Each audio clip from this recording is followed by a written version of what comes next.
السلام عليكم. بعد غياب اللي كان طوال شويه، اليوم رجعت ان شاء الله باش ندير ان كور قاعدين نقسمو 3 بارتي concernant l'outil mathématique en matière physique et chimie. D'accord. Donc غادي نشوفو ما معنى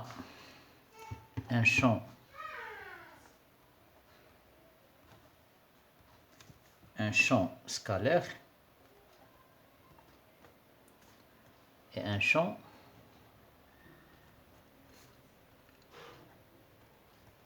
vectoriel.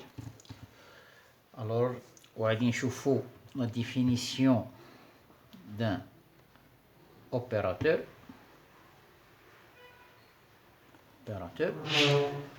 Alors, غادي نشوفو quelques exemples des opérateurs. غادي نعرفو اليوم ان شاء الله l'opérateur gradient.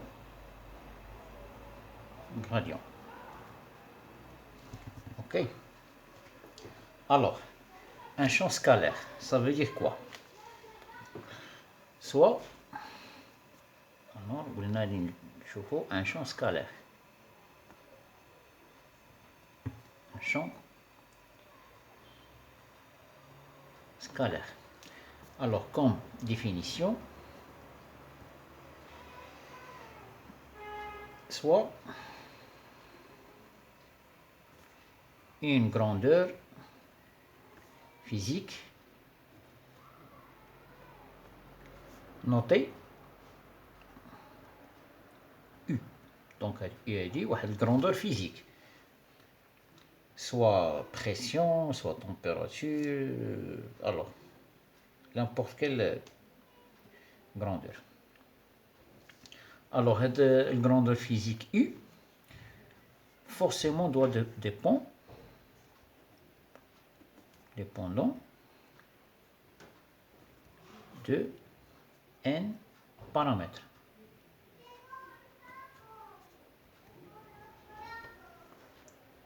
Alors, les paramètres, on a x1, x2, xn.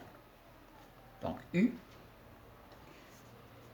c'est une fonction de plusieurs variables. On notera U de x1, x2 jusqu'à xn. Alors, U est une grandeur scalaire. Alors, le cas dit, on parle d'un champ,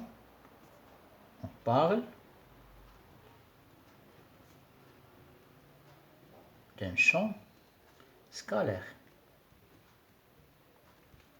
Ok. Comme exemple, un petit exemple. Par exemple, P de Z. Alors, P de Z, c'est la pression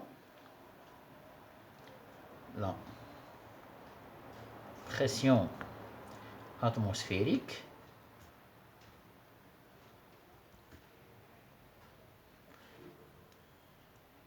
en fonction de l'altitude Z ou la hauteur Z, en fonction de l'altitude Z. Donc, le cas dit qu'il y a un champ scalaire de pression. Ok. Par exemple, alors il y a un champ de pression.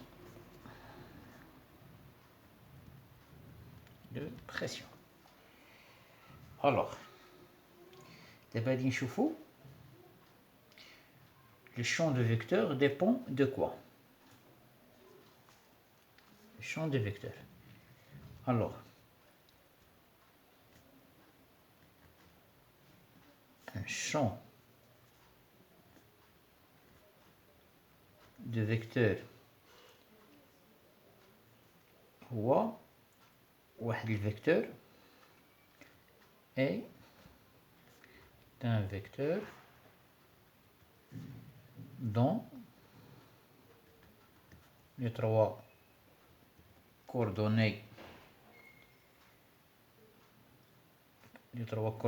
ça veut dire dans l'espace, sont des champs scalaires. Ok. Comme exemple,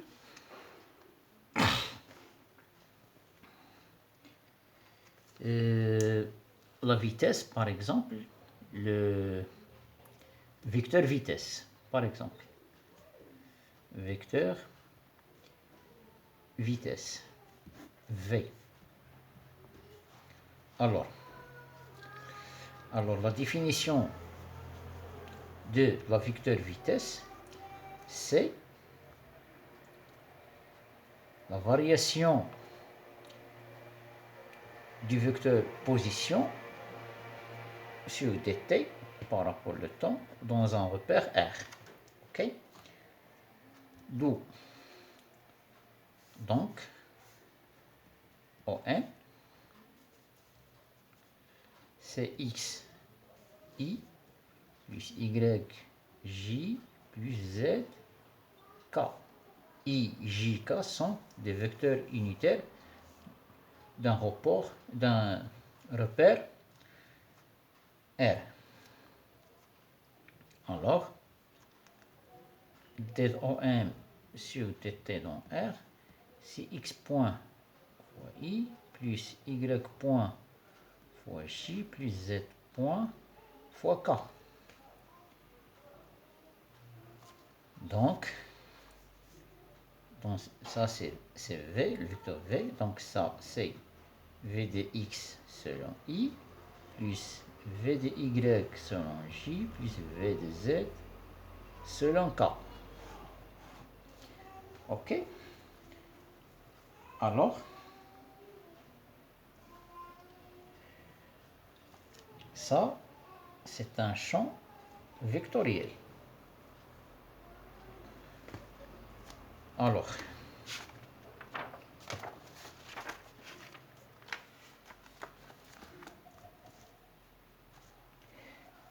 les opérateurs vectoriels, ça veut dire quoi? Alors, on appelle les opérateurs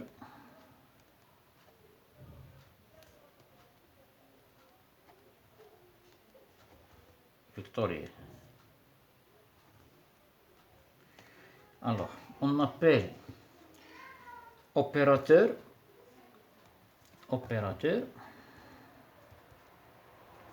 ça veut dire quoi? C'est une application linéaire,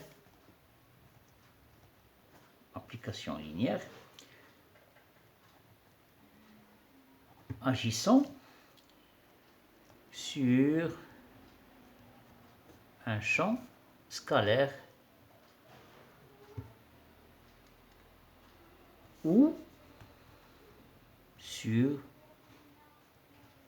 un champ de vecteurs.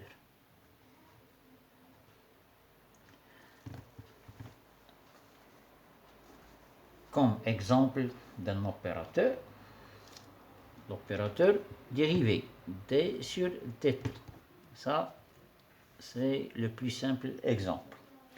Alors, en particulier, l'opérateur Nabla,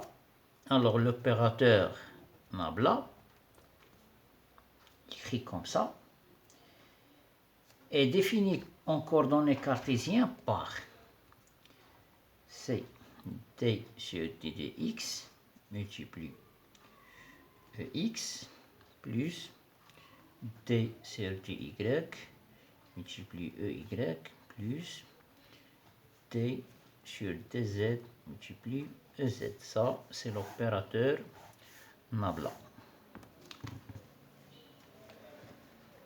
Ok? Alors, maintenant, on va voir l'opérateur gradient. Le gradient.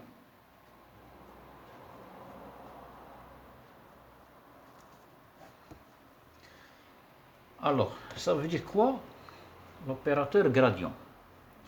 C'est un opérateur différentiel. Opérateur différentiel qui s'applique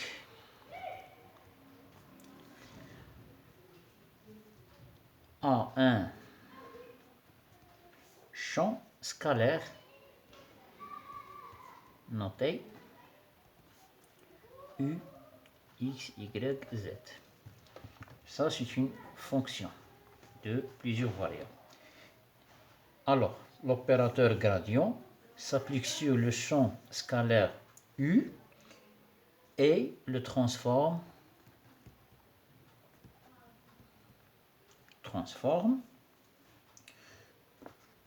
en un champ vectoriel. Ça veut dire on a un champ scalaire, il va se transformer en un champ vectoriel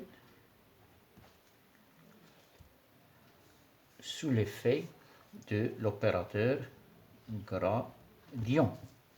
Ok. Alors, le gradient de U,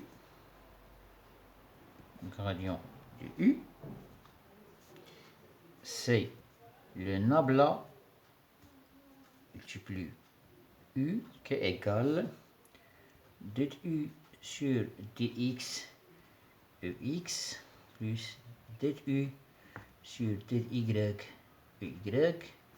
plus du sur dz EZ.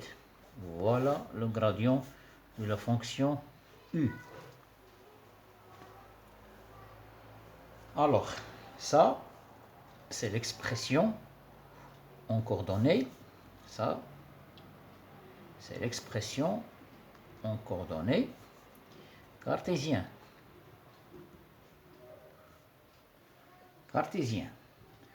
Alors, en coordonnées, cette expression-là en coordonnées cylindriques, lorsque je parle de coordonnées cylindriques, c'est R, θ, Z fixe. Donc, le gradient de U, ça veut dire le nabla de U, le gradient de U, ça égale à quoi? C'est d de U sur d de R UR plus 1 sur R d de U sur dθ Uθ plus d de U sur dz U de Z. Alors les coordonnées de Z restent les mêmes. Ce qui change, c'est les coordonnées selon X et les coordonnées selon Y. Ici, on déduit que Z est un axe de révolution ou bien un axe de rotation. Ok. Alors,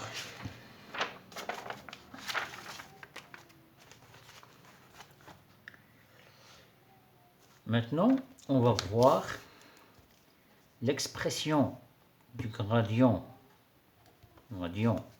de U en coordonnées sphériques. Lorsque je parle de coordonnées sphériques, donc je parle de R, θ et phi. Alors dans ce cas-là, gradient de U, c'est nabla de U qui est égal du sur dr ur plus 1 sur r du sur dθ et θ plus 1 sur r sinus θ d de u sur d de phi u de phi. Bien sûr que petit r appartient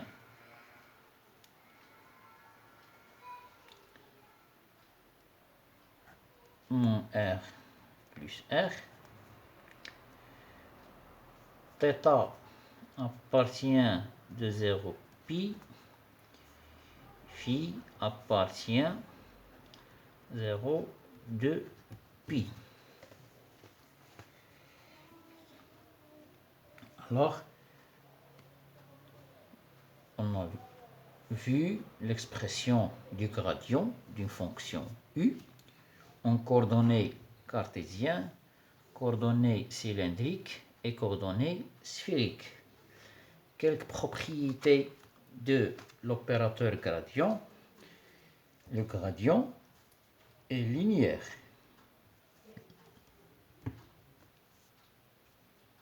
C'est-à-dire que l'expression du gradient vérifie la relation suivante. Le nabla de lambda f plus bêta g égale alpha nabla de f plus bêta nabla de g. Avec, bien sûr, que alpha, bêta appartient de r carré.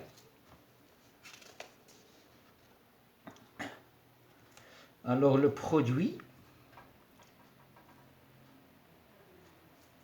du gradient, ou bien le gradient d'un produit de champ scalaire, ça veut dire que le nabla de f fois g égale g nabla de f plus f nabla de g. Si vous remarquez l'expression du produit, c'est comme la dérivée d de f multiplié g, qui est égale à g fois la dérivée de f plus f fois la dérivée de g. Ça veut dire gf' plus f g'. C'est ça. Donc, on va rester ici et on continuera à la prochaine. Inch'Allah, on va voir la divergence. Aussi, on va voir quelques théorèmes de Green-Ostrogradsky. On va voir aussi le rotationnel, le théorème de Stokes et on va voir l'opérateur de Laplacien. Alors, jusqu'à ici, j'aime bien dire merci de votre attention. Il